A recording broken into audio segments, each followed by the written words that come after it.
It was an ordinary afternoon in the city of St. Paul, a small, quiet town in the Midwestern United States, where people always seem to take their time, in a semblance of calm typical of small American towns. The sun was set in the sky, bathing the streets in golden light. The air was sweet, and the smell of freshly cut grass mingled with that of the cafes that lined the main street. Children played on the sidewalks, while adults exchanged a few words while waiting for the traffic lights to change, or hurried to get their lunch. The city seemed to have frozen in this peaceful moment, but beneath this apparent tranquility, stories of struggle and division persisted, although often invisible to those who did not seek to see them. Among the passers-by was Zuri, a 17-year-old girl, one of the young and promising faces of this small town. She walked at a leisurely pace, shoulders straight, a little in a hurry because she didn't want to miss her bus. She had just come out of high school, where she had performed well as always. She wore a school uniform consisting of a well-ironed white shirt and a gray skirt, the very look of a serious and disciplined student. Her black hair was neatly tied into a simple, elegant hairstyle, a style her mother had taught her to maintain. This detail, as small as it was a sign of respect for Zuri, from her mother and for herself. She not only wanted to be a role model for her classmates, but also for her family who had placed so much hope in her success. In the neighborhood, her name was associated with high expectations. The daughter of the influential activist Angela Carter, a woman who had dedicated her life to fighting for justice, and the girl who carried that name with a calm, dignified dignity. Nothing in her appearance that day suggested that Zuri would become the epicenter of an upheaval. She was just another uneventful teenager heading to the bus station to go home after a long day of school. However, a few meters from her, a police officer was discreetly observing her. Adam Thompson, a recent arrival to the city, had yet to find his place in this tight-knit community, but he had already established a reputation among his colleagues. Aged around 30, he had joined the police force with a strong sense of order and strict discipline. His severe character was soon noticed, and he seemed particularly strict with young people, especially young black people. It was a principle, a sort of rule that he had imposed on himself, even if he himself had never been able to explain it clearly. In his mind, young black people were often synonymous with unrest, rebellion, or distrust, even without tangible evidence. For him, it was not uncommon to assume the guilt of those he encountered, even before they had the opportunity to prove their innocence. That day, he was patrolling near the city center, carefully observing the comings and goings of passers-by. He noticed Zuri before she even set foot on the crosswalk. A furtive movement, a little prank which, for him, justified an intervention. Zuri was crossing the street, not diagonally, but just a little further from the crosswalk than he considered acceptable. This minor, almost invisible infraction seemed to be the kind of behavior he considered reprehensible. Slowly he walked towards her, his imposing figure silhouetted against the light of the setting sun. He raised his hand to signal Zuri to stop, an authoritative gesture. "You crossed without using the pedestrian crossing," he said in an unambiguous tone, as if this mistake was a serious offense. Zuri stopped immediately, surprised by the question, her gaze instinctively heading towards the pedestrian crossing about 10 meters from her. She had not seen the policeman, and even less the extent of his scrutinizing gaze. Her hands tightened around her backpack, an unconscious reaction to a situation she didn't fully understand. "Sorry, officer. I didn't see," she replied in a calm tone, although a slight nervousness set in inside her. Zuri wasn't one to provoke the authorities, and she knew that any problem with the police could escalate quickly, especially as a young black girl in this city. But Adam Thompson, seeing the opportunity to show his strength, insisted. It wasn't enough for him that she apologized. He had to be made to understand that he was in control of the situation, that he had the power to sanction it. "Give me your ID," he ordered, his voice taking on a harsher, firmer tone. Zuri, looking a little lost, held out her school ID card. She knew that in such a case it would be enough for a simple warning. But she felt caught in a spiral that she had not anticipated, which made her more nervous than ever. She had done nothing wrong in her eyes, but little did she know that this moment would be the start of a chain of events much larger than this single infraction. The officer took his ID, walking away to perform a check. In his mind, it would be a simple case, a task to check off the list. He figured he'd fill out some paperwork, release Zuri in no time, and move on to the next mission. But what he didn't know was that this file he was going to open online would change the course of his day. In a few seconds, he discovered Zuri's name, but above all, he saw details that struck him hard. Angela Carter's daughter, the activist, the senator. The shock was immediate. Adam froze. That name. He knew exactly who it was. Angela Carter was not only a respected activist in the city, she had her voice heard far beyond the borders of St. Paul. She had fought for black rights, for reform of the judicial system, for equality. And now his daughter found herself there, facing him, a police officer who had just arrived in the city, in a situation that could potentially destroy her career. Adam hesitated, his hand trembling on the laptop keyboard. He suddenly realized that what he thought would be a simple traffic ticket would soon become much more complicated. This wasn't just a matter of a minor infraction. It was a bigger challenge, much bigger than him. And he wasn't ready to face the repercussions of what he had just discovered. A few minutes passed, and the silence that followed the check became heavier and heavier.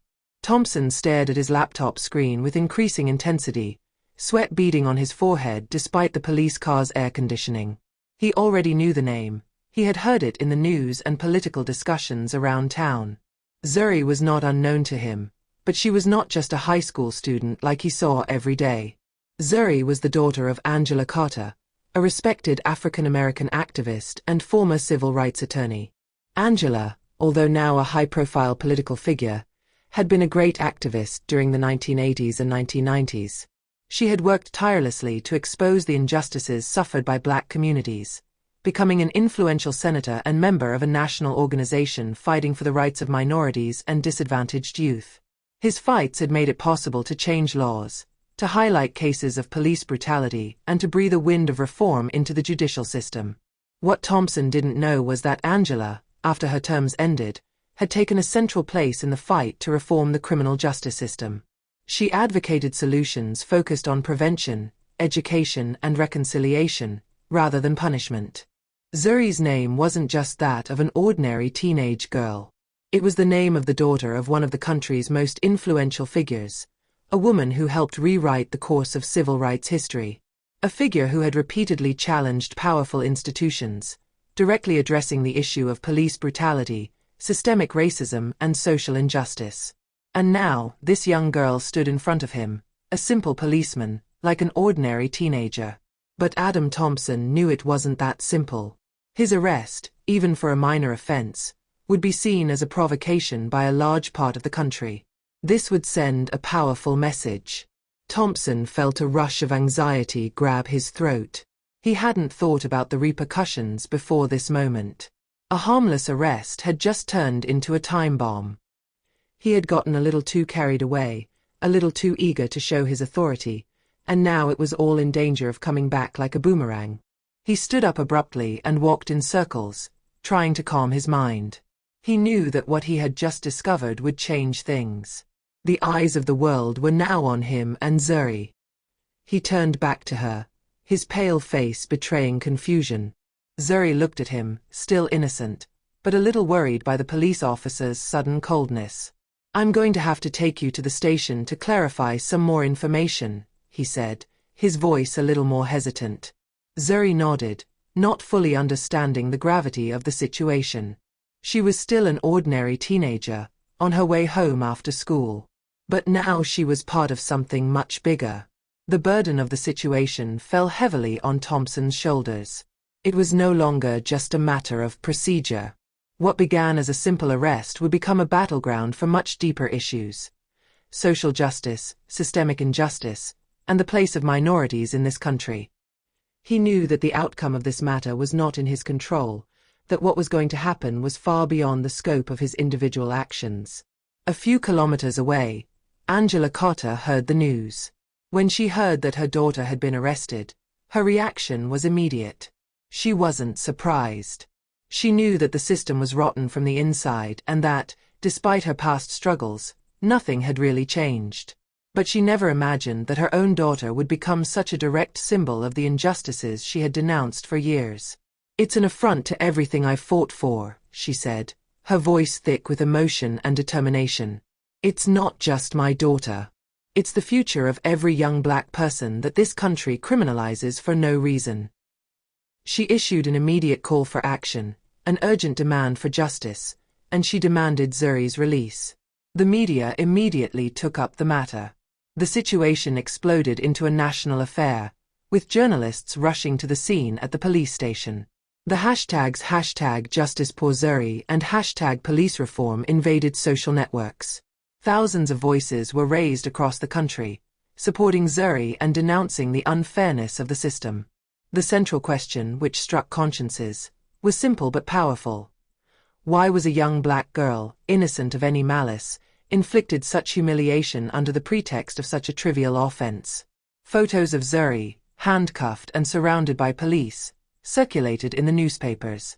Her eyes, full of confusion and innocence, became the emblem of resistance against systemic racism.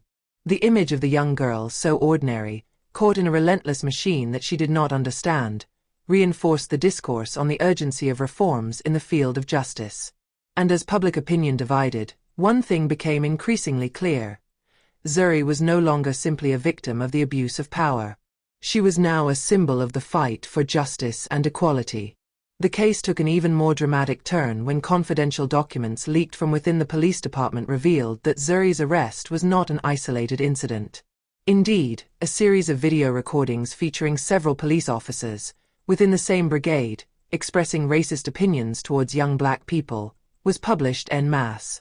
These videos captured conversations where members of the squad openly mocked black youth, calling them potential criminals, and making degrading comments about their appearance and behavior. The most shocking thing about these images was the total indifference of the police to the injustices they inflicted, as if this behavior was an integral part of their daily life. The revelation of these recordings amplified public anger, and pressure rose to a critical level. Calls for radical police reform grew louder and more urgent. Protests were growing in large cities and small communities, where thousands of people, black and white, were demanding immediate change in policing practices. The voices of young activists, often ignored or marginalized before, were raised more powerful than ever, carried by a surge of national solidarity. Angela Carter, already an emblematic figure in the fight against racial discrimination, became the voice of a social justice movement that was spreading at lightning speed across the country. Zuri's arrest was no longer simply the story of a young girl who was the victim of injustice. She became a living symbol of the systemic abuses that plagued the American justice system. What began as a simple story of abuse of power transformed into a national fight, a point of convergence for all those who had fought to denounce racial inequality for decades. The media, which had initially reported the incident in a relatively innocuous manner, were forced to reassess the significance of the affair.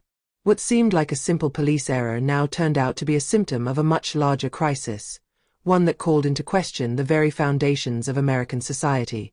The pressure of protests and public mobilization forced local authorities to open an official investigation into Zuri's arrest. Furthermore, these investigations turned to similar cases of police violence against young black people, going back years, in order to highlight the extent of the problem. Police officer Adam Thompson, caught at the heart of this scandal, was immediately suspended from duty. But this only reignited the fire of public debate, with many people calling for his permanent dismissal and a complete review of practices within the local police force. Several states began proposing public safety reforms, including intensive training on racial bias and discrimination for law enforcement, as well as the creation of independent commissions to monitor police practices. In addition, proposed laws to strengthen transparency and accountability mechanisms in law enforcement were put on the table in Congress. These changes, although too slow for many, nevertheless marked a significant step forward in the fight for equality. A few months after the incident, Zuri was invited to testify before Congress. She now stood in front of hundreds of government members, journalists and activists, a microphone in her hand, her face serene but marked by the experience of recent months. The room was full, but there was no anger in his speech. It was the dignity and wisdom of a young woman who had seen and understood things that few people her age could conceive of. "What I experienced is not an isolated incident," she said, her voice ringing loudly throughout the capital. But a reflection of what many young black people experience every day in the United States. If my mother fought for this country, it's because she knew that one day, this had to change. And today, it is time to repair the injustices of our system. These words, powerful and determined, struck like a clap of thunder in the room. Zuri was able, in a few sentences, to sum up all the suffering, but also the hope that inhabited the thousands of people who supported her. The arrest of Zuri Carter, although it began as an isolated act of police repression, had shaken the country to its foundations. More importantly, she had brought about real change. Police reforms were advancing at a faster pace than before. The discourse on social justice, long put aside by a timid political class, was now at the center of national concerns. And most of all, the voices of young black people, often ignored and suppressed, were heard louder than ever. Zuri, like her mother before her, had become a symbol of the fight for equality, a light in an ocean of injustice. She was no longer simply a victim, but a spokesperson for a movement that would redefine the relationships of power, racism, and justice in the country. His struggle had resonated in the hearts of millions, and the entire country, ready or not, was preparing to face the inescapable truth. Reform was essential, and change, although difficult, was already happening.